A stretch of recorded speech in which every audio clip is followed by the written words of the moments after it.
Me despidieron de mi trabajo por bajo rendimiento. Trabajaba 55 horas a la semana por 600 euros al mes en México. ¿Algún consejo? Búscate un trabajo mejor. No, a ver, es el tipo de cosas para el que existen los sindicatos, ¿no?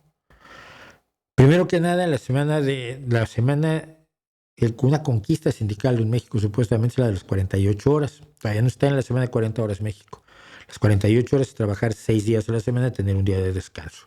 Trabajar jornadas de 8 horas y cualquier tiempo por encima de las 8 horas de jornada se paga como horas extras.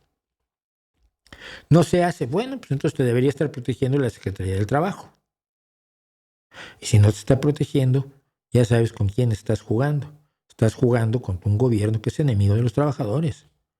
Y es amigo de gente como Napoleón, ¿cómo se llamaba? Napoleón, el que fue el líder sindical que se robó 55 millones de dólares del sindicato de mineros, huyó a Canadá, se hizo ciudadano canadiense, luego volvió a México, lo convirtieron en senador, pese a ser ciudadano canadiense, y el mexicano que había escrito un libro denunciando las barbaridades de Napoleón Gómez, me parece que se llama.